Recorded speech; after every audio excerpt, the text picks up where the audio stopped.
partager avec vous. Je parlais de l'œuvre de l'Esprit, de la source au grand fleuve.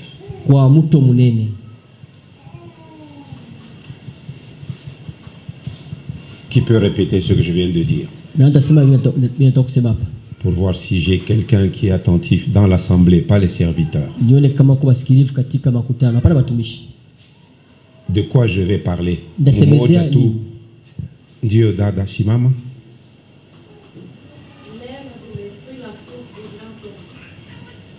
Bon, elle a saisi l'essentiel, n'est-ce pas?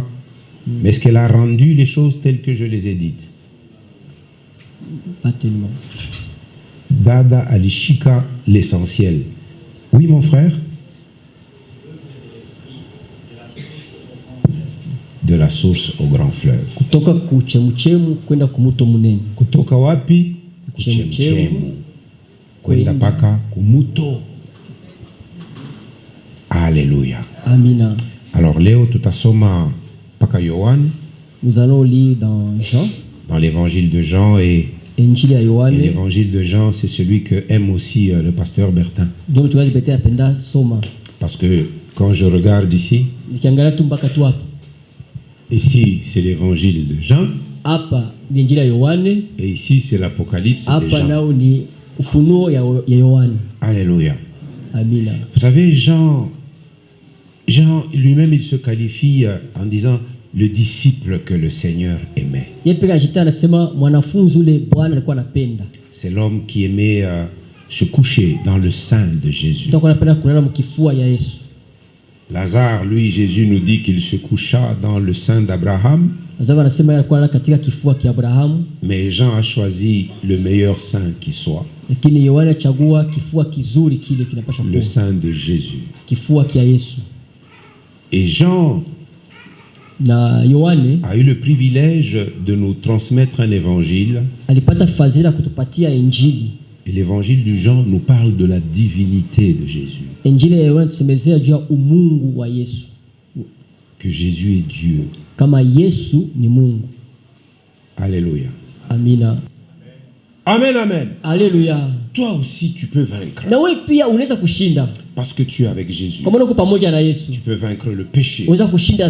Tu peux vaincre le malin. Tu peux vaincre le mort. Le monde. Ouais. Tu peux vaincre le péché. Parce que le salaire du péché, c'est la mort. Vous savez à quoi est destiné Satan? À l'étang de feu et de soufre, à l'enfer, où il y aura des souffrances sans fin. C'est ça sa destination. L'Apocalypse de Jean nous en décrit très bien la scène. Et ce monde et toute la convoitise passeront. Mais celui qui aime Dieu, celui qui fait la volonté de Dieu, celui-là il demeurera éternellement. Donc Jean, c'est un bon témoin de Jésus. Donc nous allons lire dans l'évangile de Jean. Je commence par le chapitre 4.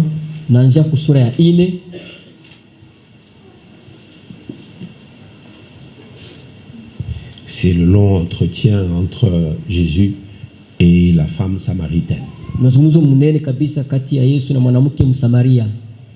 Je vais lire du verset 13 à 15 et puis le frère Paterne fera la même lecture, 13 à 15. Hein? Jésus lui répondit: toute personne qui boit de cette eau-ci aura encore soif. En revanche, celui qui boira de l'eau que je lui donnerai n'aura plus jamais soif. Et l'eau que je lui donnerai deviendra en lui une source d'eau qui jaillira jusque dans la vie éternelle. La femme lui dit: Seigneur, donne-moi cette eau afin que je n'aie plus soif et que je n'aie plus à venir puiser ici. Mina tunasoma Yesu akajibu akamwambia, kila mtu anayekunywa maji haya ataona kiu tena, lakini yeyote anayekunywa maji yale ambayo ninamupa mimi hataona kiu hata milele. Lakini maji ambayo ninamupa yatakuwa ndani yake kisima cha maji yanayochemuka hata uzima wa milele. Mwanamke akamwambia, Bwana, unipe maji haya nisione kiu, nisihitaji kuja tena hapa kuteka. Amina. Amen, amen. Amina. Le deuxième extrait, nous le prenons toujours dans l'évangile de Jean. Nous allons cette fois-ci au chapitre 7. Nous lisons du verset 37 à 39.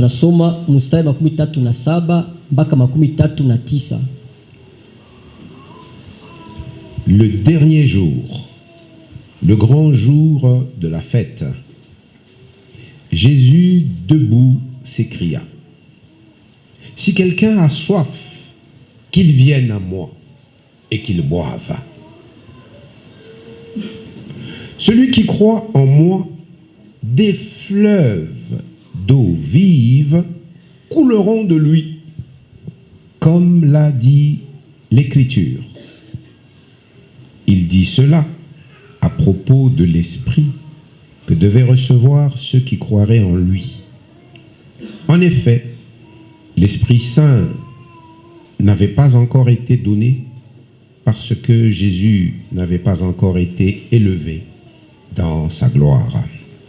Amen, amen.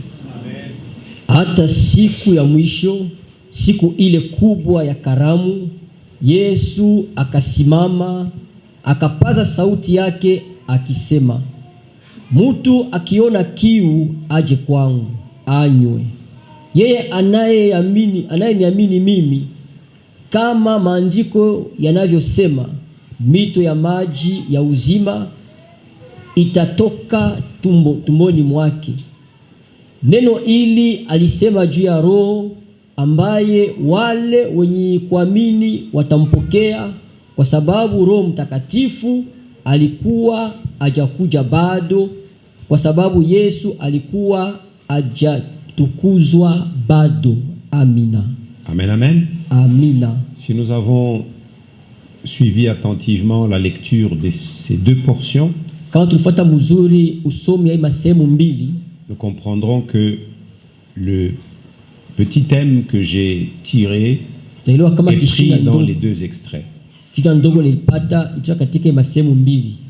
Je parle de l'œuvre de l'Esprit, de la source au grand fleuve.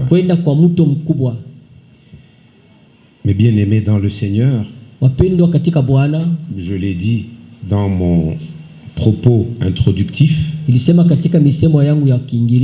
chaque fois que nous nous réunissons en assemblée, c'est pour louer et adorer le Seigneur Jésus. C'est pour entretenir notre foi. Notre foi a réellement besoin d'être entretenue. Et quand nous sommes assemblés comme aujourd'hui dimanche, comment nous entretenons notre foi? Nous l'entretenons à travers la célébration de la table du Seigneur. Cette table est un monument important pour les rachetés du Seigneur. Et célébrer cette table entretient notre foi. Nous entretenons notre foi à travers l'écoute de la parole, comme nous sommes en train de le faire maintenant. La parole de Dieu, cette parole, selon que Jésus lui-même le dit, cette parole, elle est esprit et vie.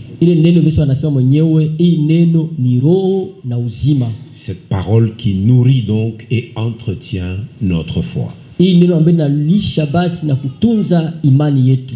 Chaque fois que nous sommes assemblés, kila wakati kukusanyika, c'est aussi pour proclamer l'évangile de Dieu. Nao pia ni kutangaza injili ya Mungu. La bonne nouvelle de Dieu. Habari njema ya Mungu. Pour le salut de quiconque croit.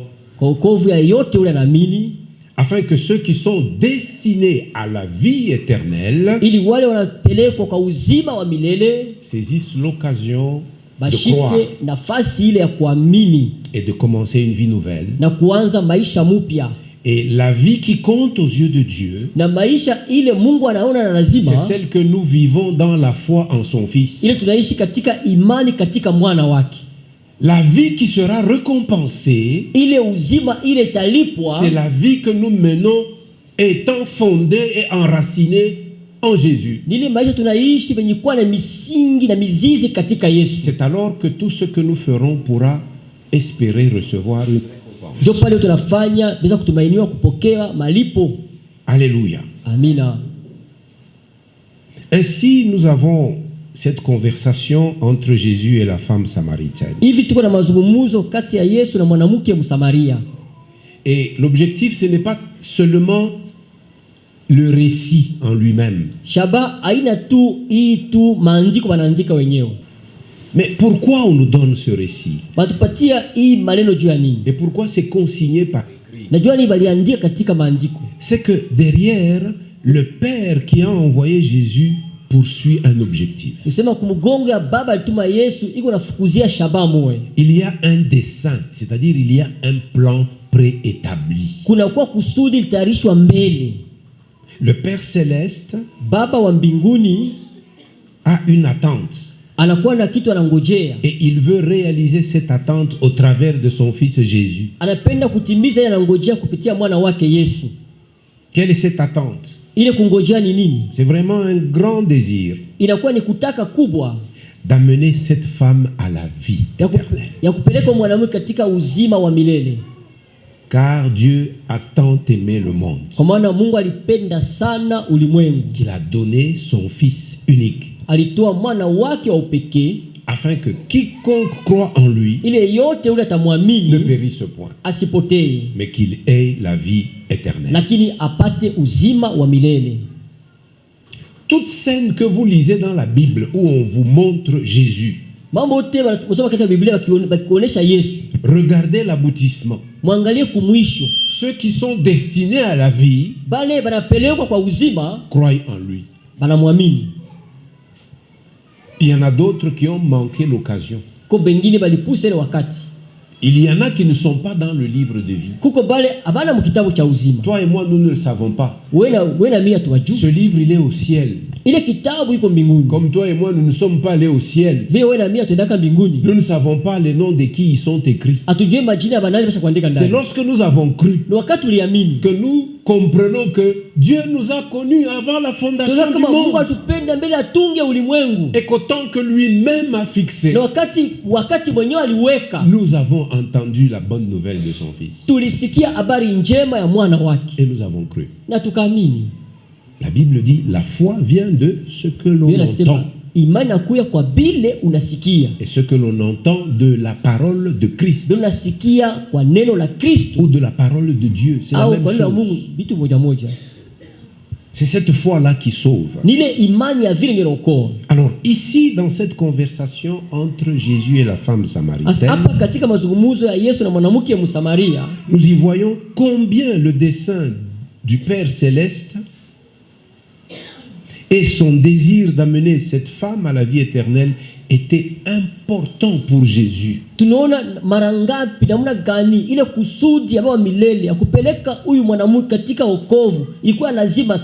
C'était vraiment important pour Jésus.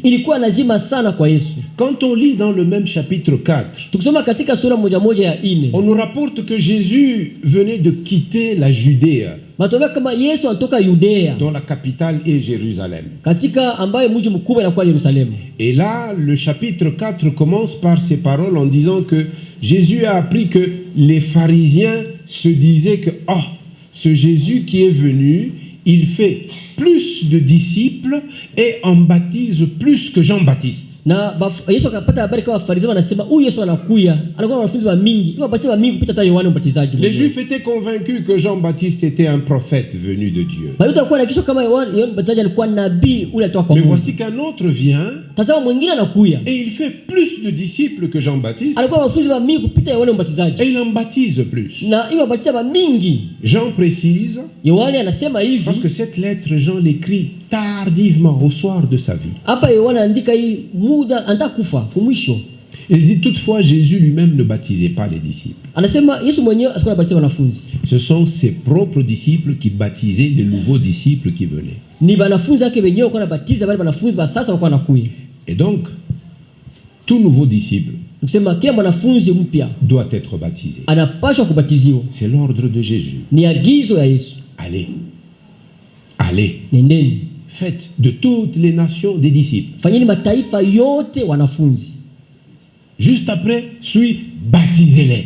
Kisha mwisho mwabatize. Si donc toi tu es là, kama woko, tu dis que tu as déjà répondu à l'appel de Jésus. Unasemesha kujibia kumwito wa Yesu. D'abord on répond à l'appel de Jésus. Kwanza unajibia kumwito wa Yesu. Et ensuite on se baptise. Na kisha unabatiziwa.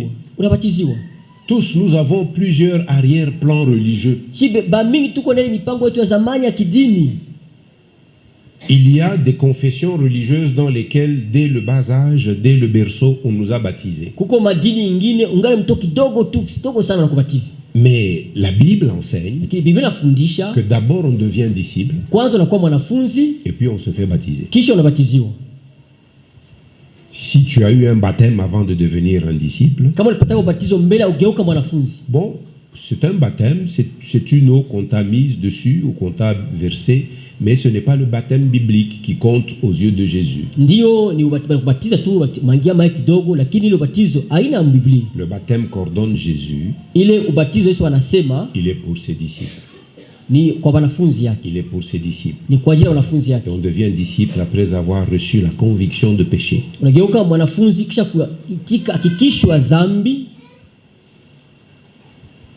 Après s'en être repenti. S'en être détourné. Pour revenir à Dieu le Père. Et Dieu le Père dit, je ne t'accueille que si tu passes par mon Fils. C'est pourquoi nous plaçons notre foi en Jésus. Si nous faisons ça, l'Esprit de Dieu, l'Esprit de Jésus nous donne la vie nouvelle. Nous naissons de nouveau. Donc il faut d'abord naître de nouveau avant d'être baptisé. Je ferme cette parenthèse. Jésus quitte Jérusalem et les territoires de la Judée. Il se rend chez lui en Galilée. Mais pour aller en Galilée, il fallait traverser la région ou la province qu'on appelait la Samarie. Et à l'époque, Jésus marchait. Parce que quand vous lisez dans le récit, on vous dit fatigué du voyage. Il s'est assis au bord d'un puits. Dans la ville de Sichar. Et ce puits-là, c'était le puits de Jacob. Ça appartenait à l'héritage que Jacob avait légué à son fils Joseph. Mais dans la suite des temps, à cause des infidélités d'Israël, le Seigneur a envoyé les Assyriens pour frapper le royaume du Nord. Les Israélites ont été dispersés. Et après leur dispersion, les nouveaux conquérants, les vainqueurs, ils prennent des peuples venus d'ailleurs pour venir les installer en Samarie. Et il y a eu un mélange de peuples. Ces peuples venus d'ailleurs avec les Israélites qui étaient restés. C'était là le début du peuple samaritain. De sorte que les Juifs de la Judée ont commencé à regarder les Samaritains comme une race impure. Des gens avec qui ils ne pouvaient plus avoir de relation. Jusqu'à l'époque de Jésus, c'était comme ça. Alors Jésus marche de la Judée. Ils arrivent dans une ville nommée Sichar, en Samarie, au milieu du jour. Bon, là, nous sommes 11h. Là, c'était presque midi. Et vous savez, au Moyen-Orient, là, à midi, le soleil frappe. Hein? Le soleil est très fort. Et fatigué du voyage, Jésus s'assied au bord de ce puits. Ses disciples sont allés dans la ville parce que le chemin était encore long. Ils sont allés chercher des vivres pour qu'ils puissent se ressourcer et poursuivre leur voyage. Voilà que maintenant, aux heures de midi, arrive une femme portant une cruche qui vient au puits pour chercher l'eau. Vous connaissez le récit, n'est-ce pas? Jésus dit à la femme, femme, donne-moi de l'eau à boire. Cette femme qui se retourne, qui regarde l'homme qui parle.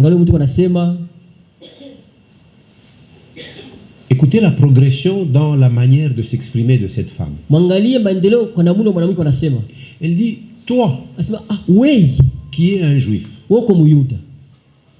comment peux-tu demander à moi, qui suis une femme samaritaine, de l'eau à boire? Femme, donne-moi à boire. Toi qui es un juif, comment peux-tu demander à moi qui suis une femme samaritaine de l'eau à boire? Jean ajoute dans son commentaire, en effet, il n'y avait pas de relation entre les Juifs et les Samaritains. Alors Jésus lui répond. Jésus lui répond au verset 10. Si tu savais quel est le cadeau de Dieu et qui est celui qui te dit donne-moi à boire, si seulement tu savais, tu lui aurais toi-même demandé à boire et il t'aurait donné de l'eau vive.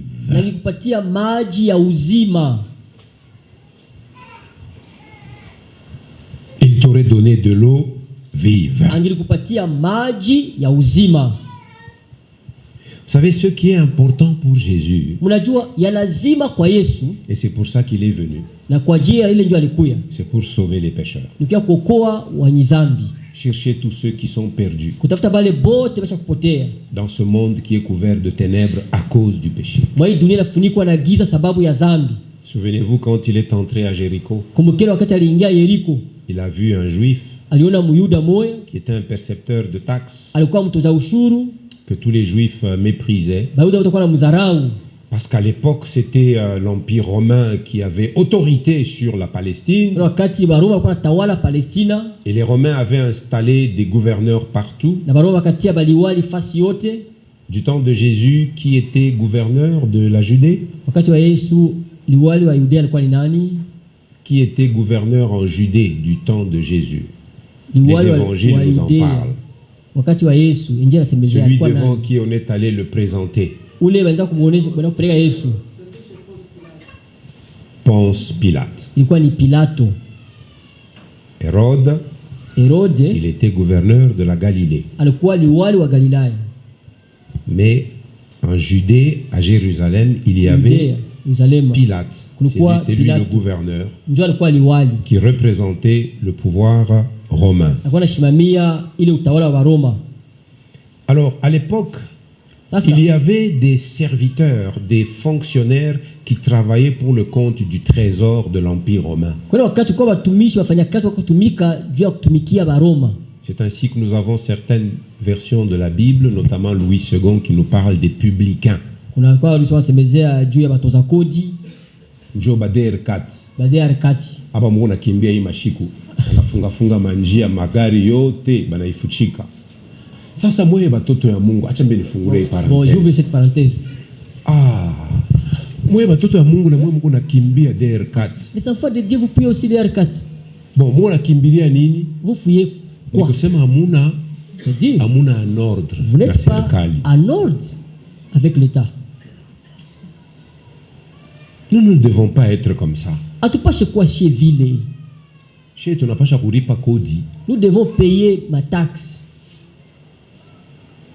Si nous devons payer les impôts, nous devons les payer.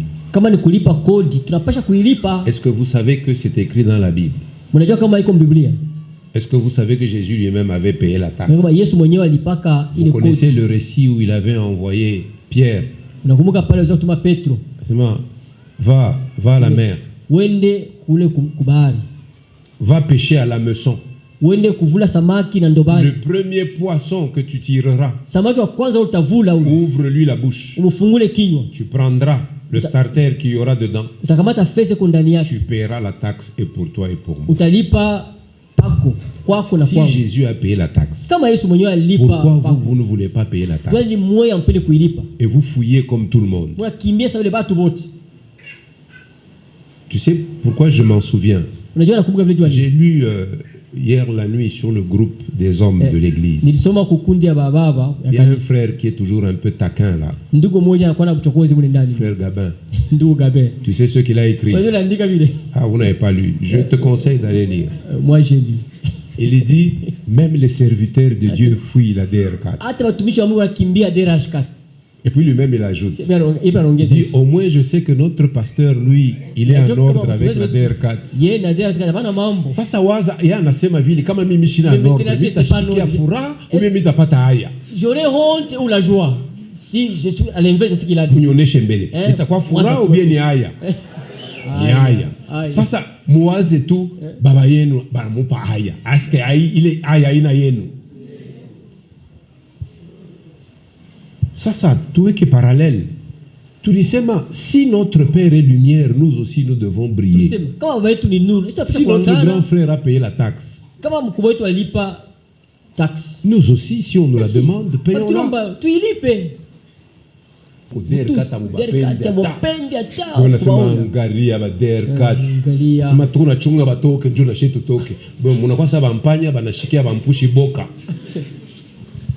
Bon, mushikie sasa mandiko. Écoutez maintenant la parole. Romains chapitre 13. Dans cette version de second 21, il y a un petit sous-titre, devoir envers les autorités. Mapashwa kwa waongozi. Mkiswahili nasema ni mapashwa kwa waongozi. Ce n'est pas une option, c'est une obligation, c'est un devoir. Haina sema utachagula, njoo vile biko.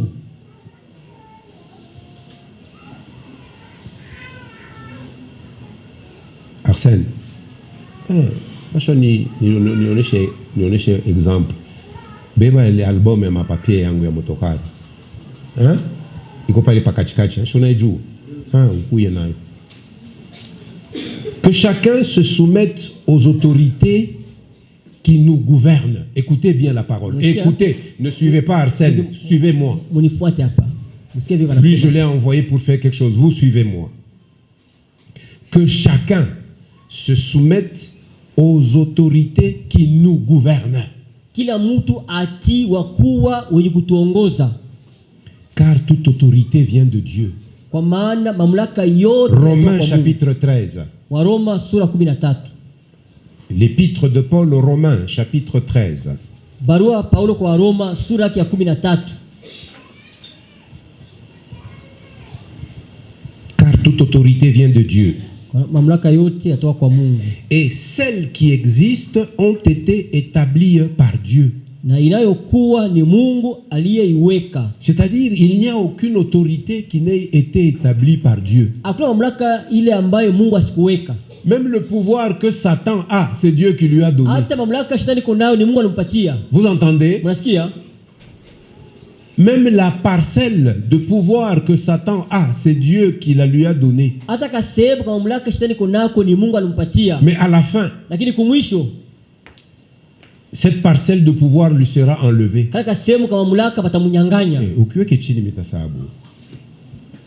Je voulais juste, attends, je vais te donner ça. Je voulais juste montrer que ce que j'ai dit.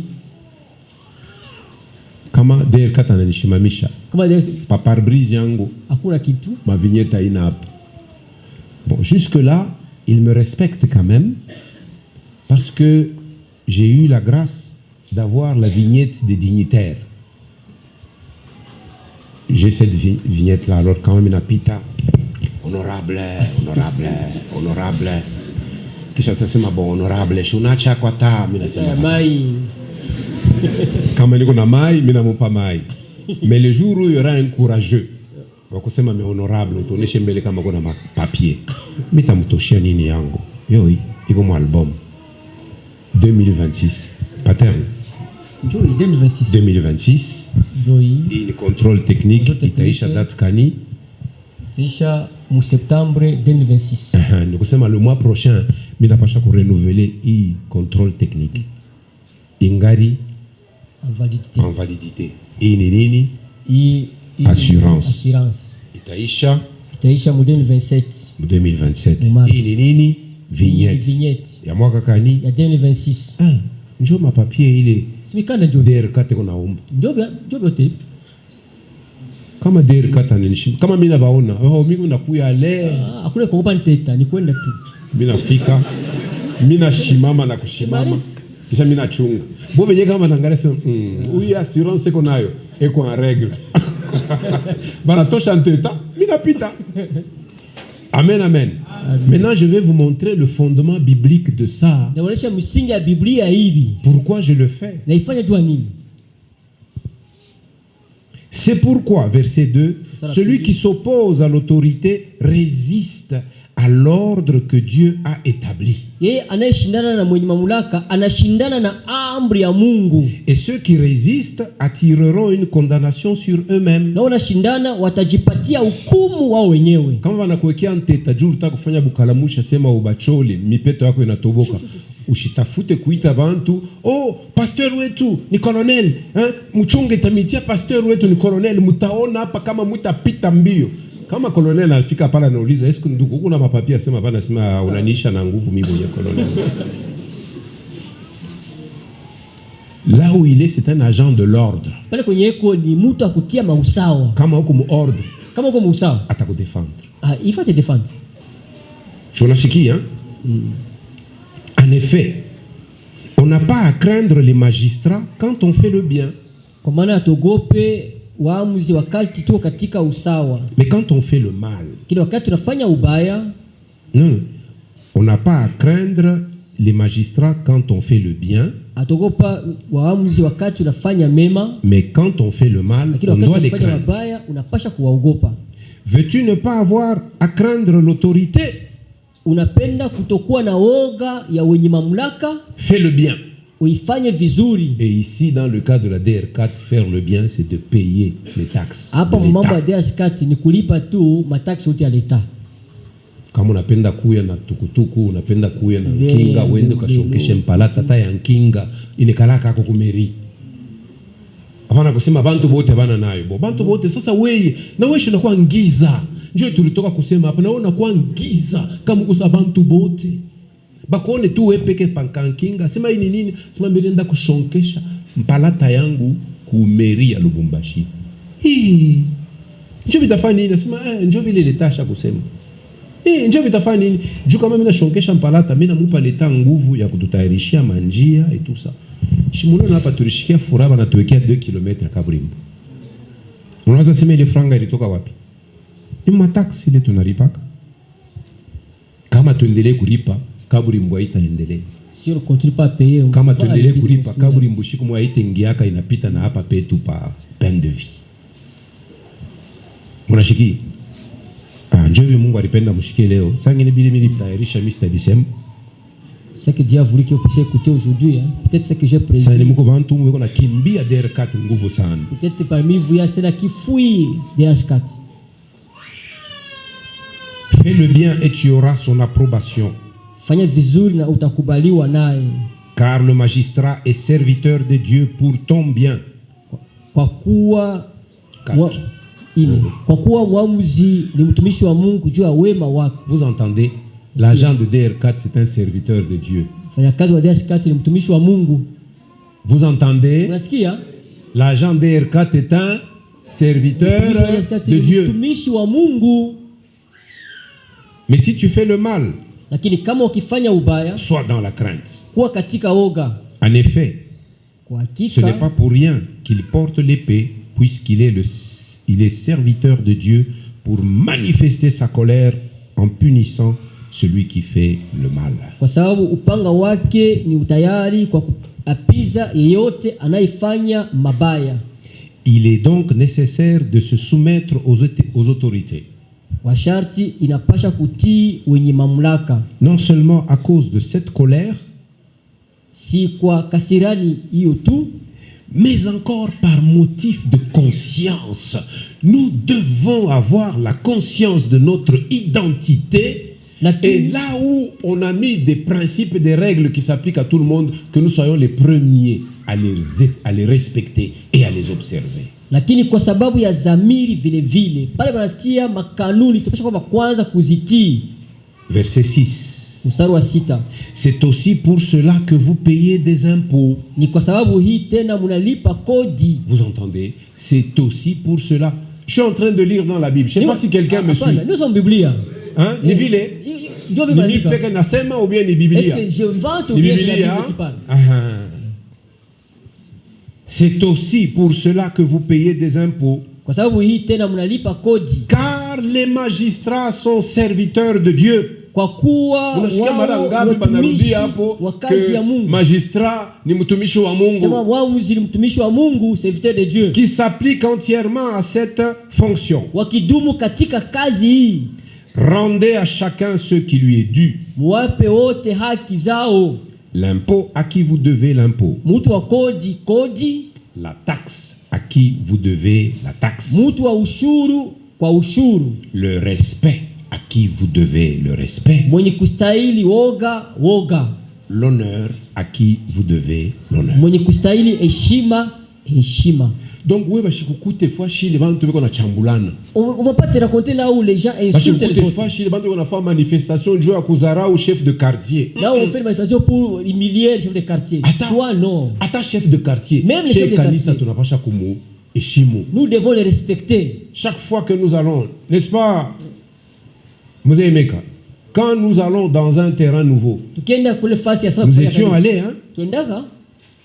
au quartier La Voie. Pour voir le chef de quartier, pour voir l'antenne de l'ANR, pour voir le poste de police, leur annoncer que nous venons pour implanter une œuvre ecclésiastique. Qui êtes-vous? Nous avons montré, nous sommes de la 30e communauté. Nous allons pour faire tel travail. Ah, vous avez bien fait de vous inscrire. Mais ici, nous avions oublié au début de nous inscrire au bureau de l'ANR. Souvenez-vous, le jour du premier culte, l'agent de l'ANR est venu. Et il nous a pris en aparté à la fin et dit, mais vous ne vous étiez pas présenté au bureau de l'ANR. Nous disons, ah, excusez-nous, nous ne savions pas. Nous nous étions présentés au chef du quartier et au chef de poste de la police. Il dit, non, vous devez aussi.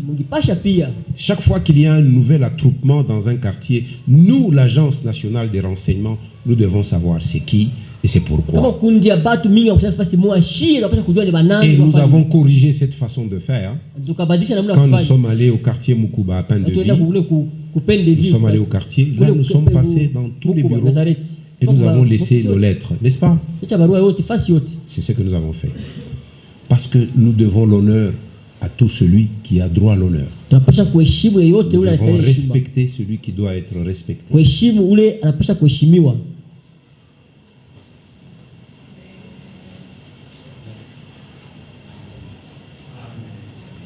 Nuru yetu ionekane. Jésus est venu pour sauver les pécheurs. Je parlais de Luc chapitre 19 de Zachée, qui était agent de la Non. De la DRG. Lui, c'est la direction des recettes de Jéricho. DRG, Jéricho. Shinjo mularikuya. Zaché hier quoi nekala mu Jéricho. Donc alikuwa ku direction ya recette ya Jéricho. DGRG. DGRG. Ah voilà. Yesu anamwona mumuchi. Sema Zaché shuka. Sile sikomo. Mimi nasema unaanza kutafuta kuniona. Mimi huyu. Sasa mimi napenda. Hivi wewe unapenda kuniona. Comme tu as voulu me voir. Utaingia mu nyumba yako. Je vais entrer dans ta maison. Asubuhi kama uko hapo tu unapenda kumuona Yesu. Si ce matin tu veux voir Jésus. Tayari kuingia Jésus est prêt d'entrer dans ta maison. Na kama anaingia mu nyumba yako mzima unapokea. Oh, tu reçois la vie. Alléluia. Amina. Alléluia. Amina. Alléluia. Amina. Jésus il est venu pour sauver et chercher tout ce qui était perdu. Yesu alikuja kuokoa kutafuta bale basha kupotea. Et quand nous lisons dans Luc chapitre 15, il donne plusieurs paraboles qui nous illustrent cela. Du verset 3 à 7, il nous parle, nous avons la parabole de la brebis qui est perdue. Luc 15, de 3 à 7, on nous parle de la parabole d'une brebis qui est perdue. Il dit qu'un berger, même s'il a beaucoup de brebis, s'il en perd une seule, s'il en avait 100, il prend les 99, il les laisse en sécurité. Il se met à la recherche de la brebis qui est perdue. Et s'il la retrouve, il la met sur ses épaules pour la ramener dans le troupeau. Et il va appeler ses voisins pour qu'ils se réjouissent en tuant un petit veau gras. En disant, voici ma brebis qui était perdue a été retrouvée. Et au verset 7 de Luc 15, voici ce que Jésus en tire comme leçon. Luc 15, 7. De même, je vous le dis, il y aura plus de joie dans le ciel pour un seul pécheur qui se repent que pour 99 justes qui n'ont pas besoin de repentance ou qui n'ont pas besoin de changer d'attitude.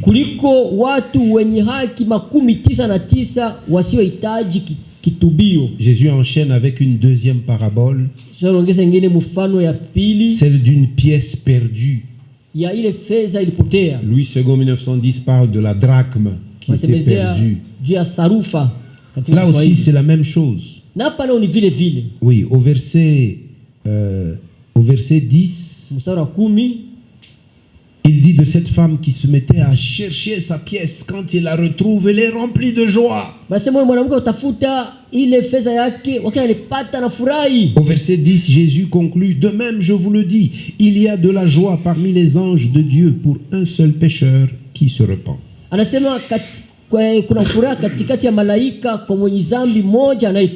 c'est pour ça que j'ai dit que chaque fois que nous nous réunissons aussi pour proclamer cet évangile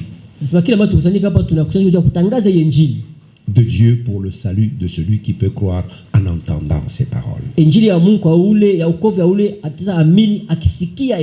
puis il suit la parabole que beaucoup nous connaissons, la parabole de l'enfant prodigue,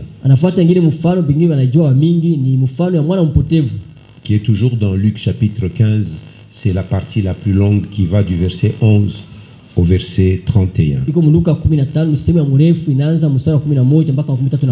Et dans cette parabole, on nous parle de cet enfant-là qui a pris la décision de s'éloigner de la maison de son père. Il a déjà le statut de fils. Il a tous les privilèges dans la maison du père. Il est destiné à être l'héritier de tout le patrimoine du père. Mais il trouve que non, le père tarde à lui donner la jouissance de cet héritage. Il demande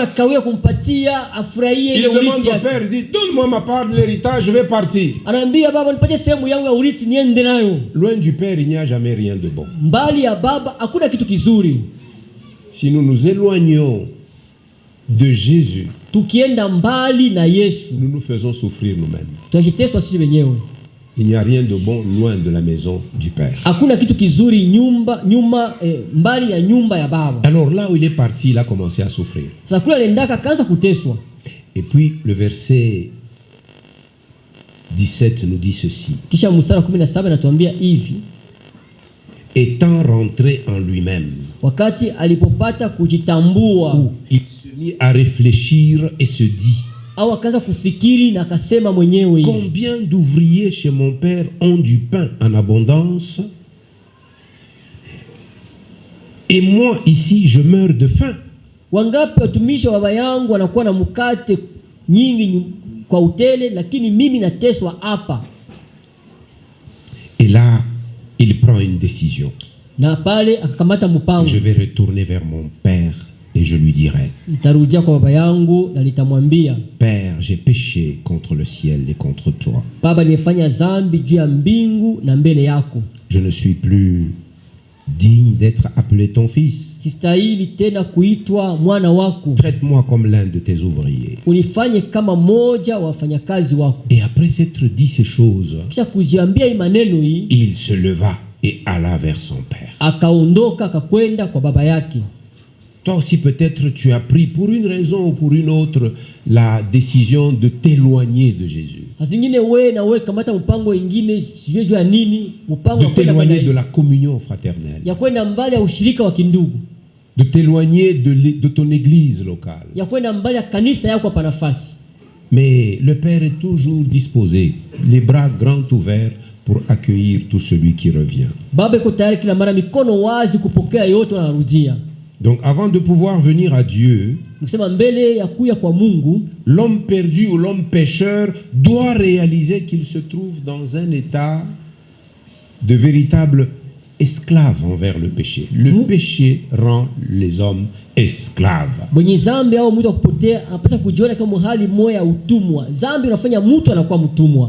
Et dans cet état-là, on ne peut que être séparé de Dieu. Nous devons tous revenir à Dieu avec humilité, confessant notre péché et être prêt à faire tout ce que le Père exige de nous. Et vous voyez la responsabilité d'amener les perdus à une telle prise de conscience. Eh bien, c'est la tâche que le Saint-Esprit assume en moi et en toi. Tout le temps, le Saint-Esprit nous parle. Mais si nous nous entêtons, nous l'attristons. Et si malgré que nous l'ayons attristé, nous continuons à nous entêter, nous pouvons même arriver à l'éteindre, au point que nous ne l'entendons plus. Si tu n'entends plus l'Esprit te parler, tu deviens une bête sauvage. Tu deviens un animal. L'esprit, c'est pas seulement pour parler en langue. C'est pour continuellement nous convaincre de péché et d'égarement. Pour dire attention, tu es en train de salir ta lampe. Tu ne vas plus briller. Les hommes ne verront pas le chemin. Le Saint-Esprit s'attriste. Frère, c'est pas ça ta vie. Tu n'aimes plus la compagnie des frères et des sœurs. Et à force de l'attrister, tu risques de l'éteindre.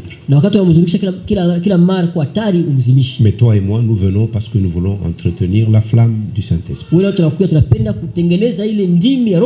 Et donc, dans le récit que nous avons lu, de Jean chapitre 4, nous voyons Jésus capter l'attention de cette femme en lui adressant une sorte d'énigme pour pousser cette femme à réfléchir. À l'observation de la femme, toi qui es un homme juif, tu me demandes à moi qui suis une femme samaritaine de l'eau. Jésus lui dit, femme, si tu savais qui est celui qui te parle et quel est le don de Dieu, toi-même, tu lui aurais demandé de l'eau et il t'aurait donné de l'eau vive.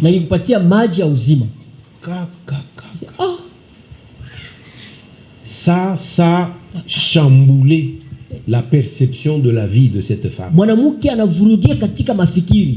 Elle s'attendait que Jésus sorte des propos méprisants comme il est juif. Mais non. Jésus il n'est pas venu que pour les Juifs. Il est la lumière de toutes les nations. Il est venu sauver tous les hommes. Il est vrai que dans sa première venue, il devait faire le travail auprès des brebis perdues d'Israël. Mais la mission qu'il a laissée à l'église, ce n'était pas que pour Israël. Il leur a dit, vous recevrez une puissance et vous serez mes témoins. D'abord là où moi-même j'ai œuvré, à Jérusalem, dans toute la Judée, en Samarie, et ensuite vous irez jusqu'aux extrémités de la terre. C'est ainsi que toi et moi, par le ministère de William Burton. Vous avez déjà entendu parler de William Burton?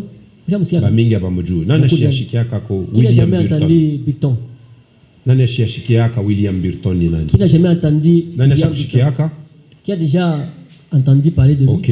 Nani ashikiaka? Qui n'a jamais entendu parler de William Burton? Sasa wengine abapandishe. Oh, bio mkatikati ushashikiaka. Iko mkatikati. Ba mingi abayashikiaka. Beaucoup de gens n'ont jamais entendu.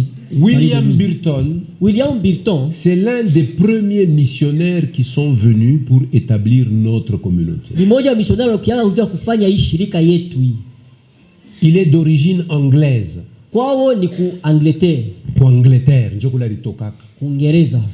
Ils ont pris un navire, un bateau, de l'Angleterre jusqu'en Afrique du Sud. Et de l'Afrique du Sud, ils ont commencé à évangéliser. Un groupe de missionnaires sont restés là. Mais lui, le feu brûlait dans le cœur. L'esprit lui disait, toi c'est pas ici. Toi monte. Imaginez-vous dans les conditions de 1915. Quitter l'Afrique du Sud. La ville principale économique d'Afrique du Sud, Johannesburg, est à 2000 km par vol d'oiseaux de Lubumbashi.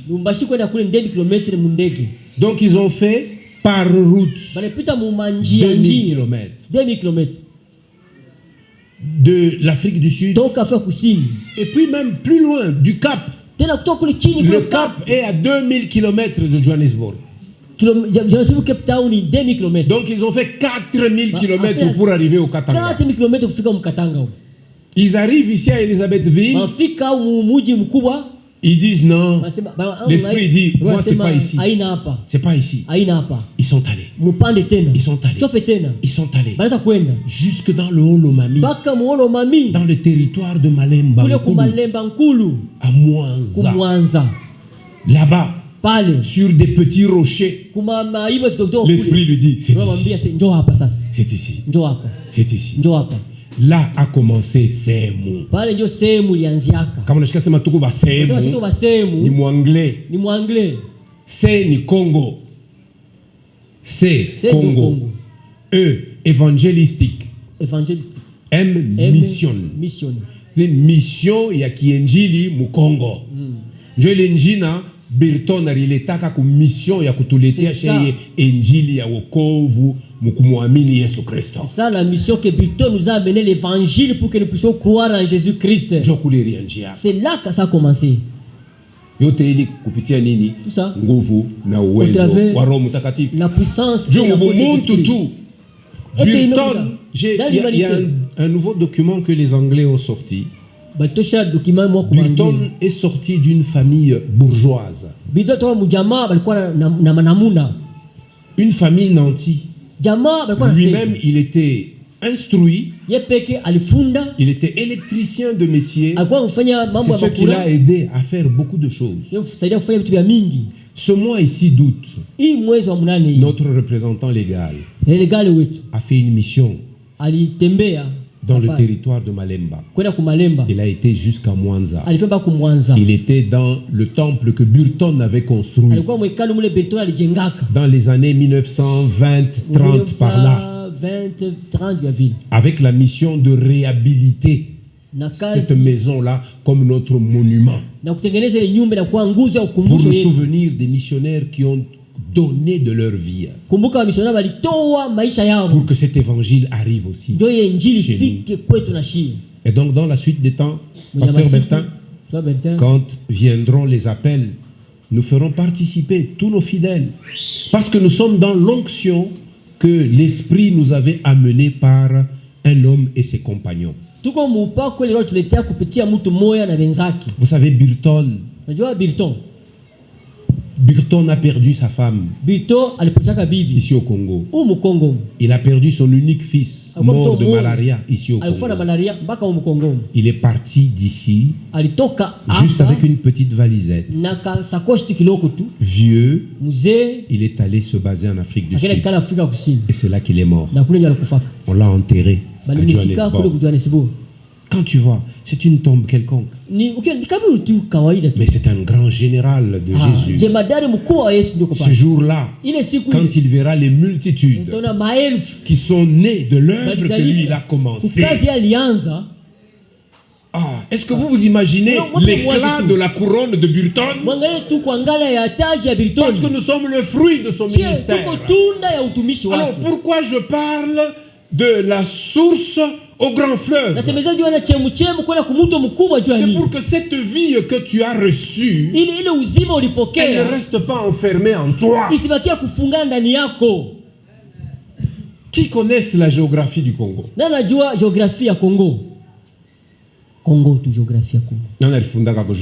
Qui a étudié la géographie du Congo à l'école? Bon, moi je suis la géographie à Congo. Moi je suis ça c'est moi sasa juu ya nini kama mimi namiuliza na mikono tu kufanya hivi na kwa bujito nikusema Roho Mtakatifu ashikupe kwa taka nguvu kwa kunyangula mkono. Nani alifundaka kwa géographie ya Congo? Mon ami, toi tu es en quelle classe? Rafiki hapa. Bien aimé. Rafiki, kuya mbele, kuya. Viens d'abord. Kuya, haraka, fanya haraka. Muimbaji wa kanoni askari. Kuna miaka ngapi? 15 ans. 15 ans kwa masomo gani? 7e. 7e c'est fait quoi encore? Hein? Premier CO. Premier secondaire. Géographie banaanza kama masomo gani? Ndio mule. Hein? Au 6e déjà. Tunaanzia kwa nini? Chia Congo. Est-ce que tunaanza géographie monde, Afrique et puis Congo? Ou bien ni Congo, Afrique, monde. Je ne sais pas comment ça va kufunda. Hein? Bon, Mr. Mouliza les questions, sinon Mr. Mouchikir Boka. Alors, mon géographie à Congo, tu funda comme Kinto Kimoe. On nous a appris dans la géographie du Congo quelque chose. Vous savez que nous avons le 2e plus grand fleuve au monde en termes de débit, en termes de la force des flots des eaux qui coulent et qui vont se jeter dans l'océan Atlantique. Vous le savez? Hein? Vous le savez? Quel est le premier fleuve qui a un grand débit plus que le nôtre? Géographie, il y a monde. Oui, mon frère.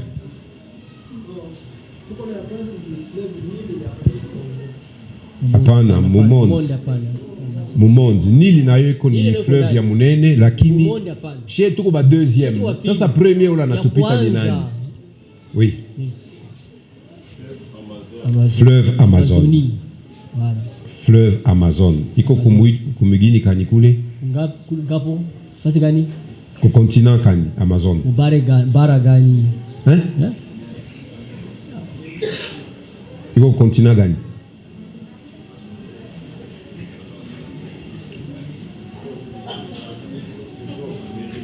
Ndio unajua.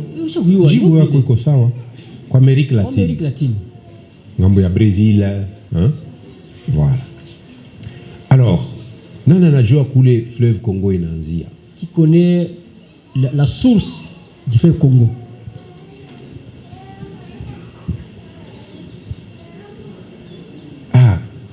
Mwe batumishi mimi na mnajua koko mama moya kule mimi napenda nisikie kwa mama. Mama, fleuve Congo inaanzia wapi? La source du fleuve Congo.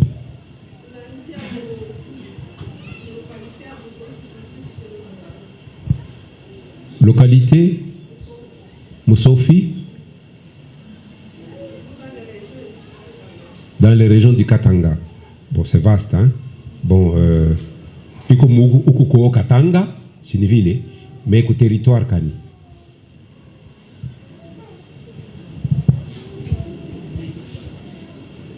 Territoire, il y a Kumugini Kani, localité Kani, Banaïta, Kile Balanda. Moi, je sais pas Kile Balanda. Si vous n'avez pas vu Kile Balanda à Mulumbashi, je ne sais pas Kile Balanda, il est moins Munayua. Mais Kuko Muji, Banaïta, Kile Balanda. Iko ku territoire ya Kambove. Kule njo kuko chemu ya muto munene ya fleuve Congo. Kama unenda kona kule maji na njia, utaona tu nika kitu aka kaloko trop petit comme ça.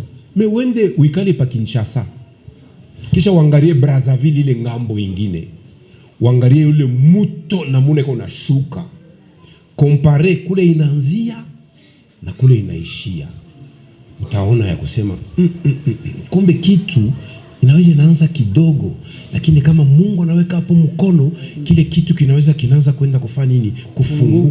Kufunguka, kunenepa, kupata maruiso, na kinaweza kuwa mto munene. Njo masomi tulisoma leo. Ce sont les écritures que nous avons lues aujourd'hui. Asema, si tu savais le don de Dieu, toi-même tu m'aurais demandé de l'eau et je t'aurais donné de l'eau vive. Je t'aurais donné quoi? De l'eau vive. Alors, qui est-il Jésus? Vous savez que c'est dans ce récit que Jésus, de sa propre bouche, il dit à cette femme que le Messie c'est moi. Dans les autres évangiles, par exemple dans Matthieu ou Marc, Jésus pose la question: qui dit-on que je suis moi? C'est Pierre qui a dit: tu es le Messie, le Fils de Dieu. Et puis Jésus apprécie le fait qu'il a reçu la révélation de son Père. N'est-ce pas? Les Juifs se disputaient. Les uns disaient il est le Messie, d'autres disaient non, c'est pas le Messie. Mais ici, avec cette femme samaritaine, pendant qu'il parle avec Jésus, elle dit: lorsque le Messie viendra, lui il nous expliquera toutes choses. Jésus dit à cette femme: hey, femme, regarde-moi bien. Le Messie, c'est moi qui te parle. Et après que Jésus lui ait dit ça, il dit: va maintenant chercher ton mari.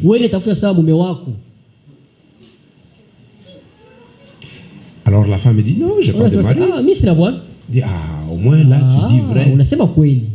En fait, ton histoire, tu as eu 5 maris.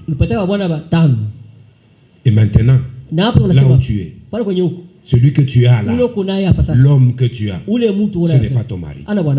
En cela, tu as dit vrai. La femme dit: non seulement il est le Messie, il est aussi le prophète. Maintenant, si vous entendez comment cette femme qui a dit: toi qui es un homme juif, maintenant la femme l'appelle Seigneur. Pourquoi elle l'appelle Seigneur? Elle a reçu la révélation qu'elle était devant le Sauveur. Elle a couru dans son village. Venez voir, venez voir. Un homme qui m'a dit tout ce que j'ai fait. Ne serait-il pas le Messie? Le village a accouru. Mugini yote wanakuja. Mais oui, depuis Uriamine. Depuis quand tu as est-ce que tu as déjà ouvert la bouche? Ile chemuchemu Yesu aliweka ndani mwako, nataka unaichunga inabakia mpaka wewe. La source que Jésus a mis en toi, tu gardes ça pour toi-même. L'eau d'un puits et l'eau d'une source ont des propriétés différentes. Maji ya kisima na chemuchemu bisha kuachana.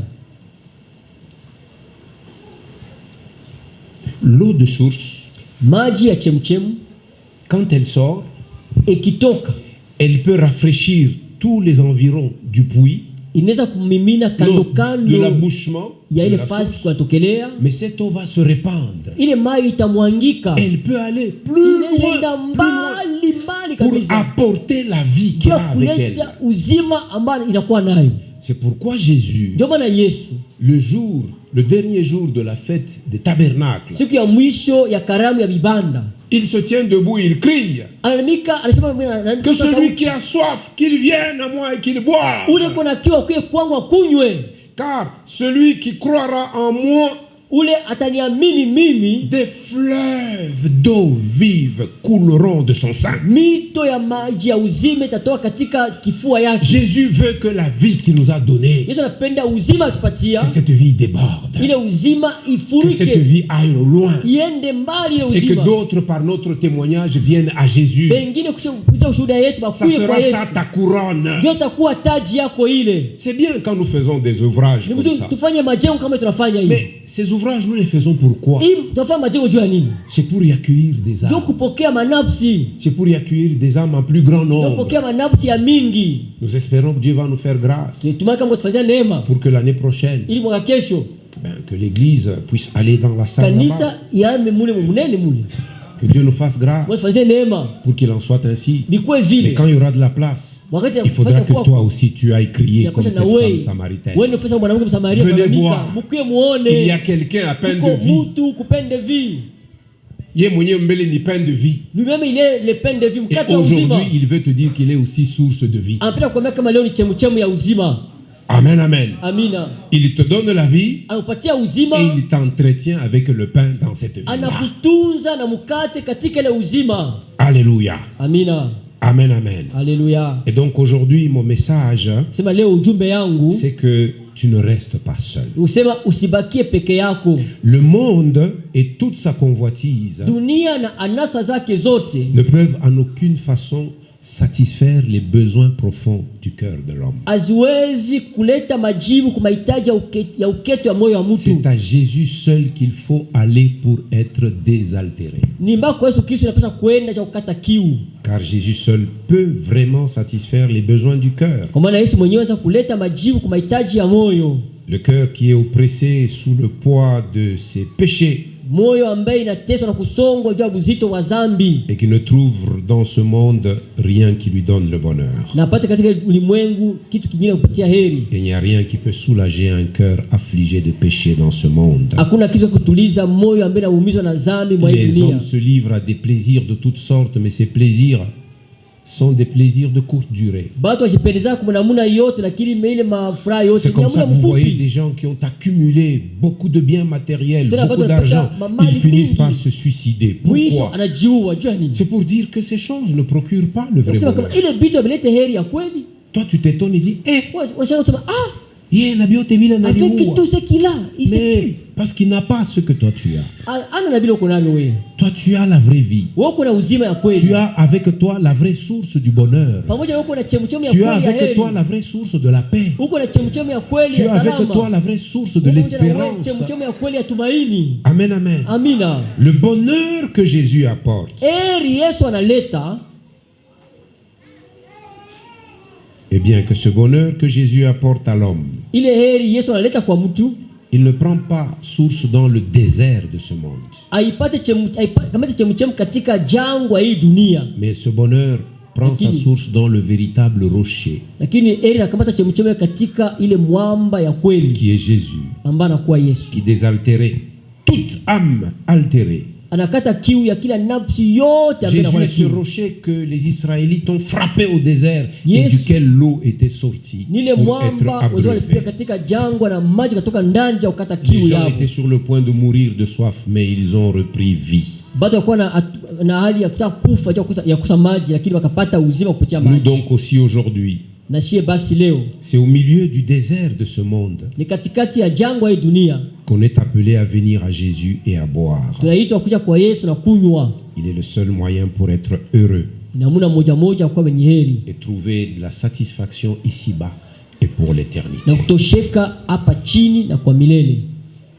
En disant donc des fleuves d'eau vive couleront de son sein, Sasa basi chemuchemu za maji ya uzima zatoka katika tumbo lake. le Seigneur fait ressortir deux choses. Bwana anatosha ndani vitu mbili. La première, Kitu kia kwanza, que non seulement celui qui vient à lui peut boire et être rassasié, aina tu atakuja kwake anza kunywa na kushibishwa, mais aussi que celui qui est venu à lui devient un moyen na pia anakuja kwake akuwe namuna de rafraîchissement pour les autres. namuna ya kunywishwa bengine, Parce que son cœur est rempli de l'amour de Dieu kwa maana moyo wake unajazwa na mapendo ya Mungu et des mêmes sentiments qui étaient en Jésus. na nia moja ilikuwa katika Yesu. Ayez en vous les mêmes sentiments qui étaient en Jésus. Muwe ndani yenu mania moja ile ilikuwa katika Yesu. Et pour que tout cela puisse couler du sein, il faut une puissance que nous ne pouvons posséder que par le Saint-Esprit. Ili toka katika tumbo lako inapaswa kuwa uwezo utapaswa kupata tu ni mpaka kupitia Roho Mtakatifu. Église, demandons cette puissance et cette grâce au Saint-Esprit. Kanisa, tulombeni ile uwezo na neema kwa Bwana. J'aimerais la prochaine fois que je viendrai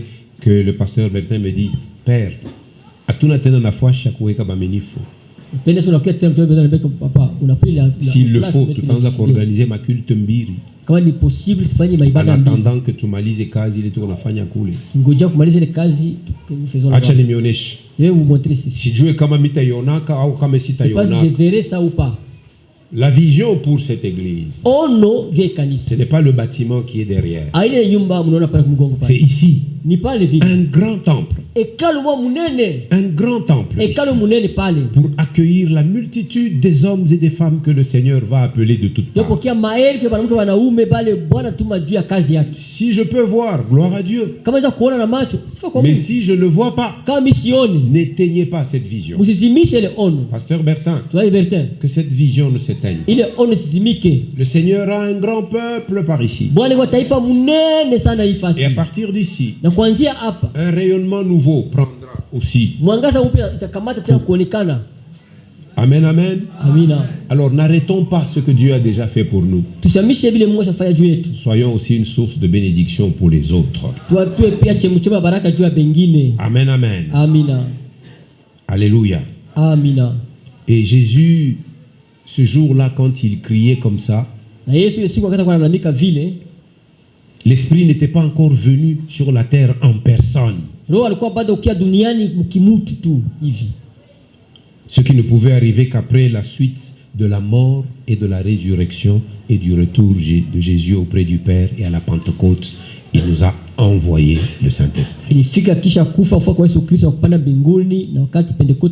nous nous appelons Église de la Pentecôte, c'est pour porter ce témoignage que uzima ni Yesu. La vie, c'est Jésus. C'est lui le chemuchemu ya uzima. C'est lui la source de vie. Et il veut que cette vie en toi grandisse pour devenir un fleuve qui déborde et qui bénit les gens autour de toi.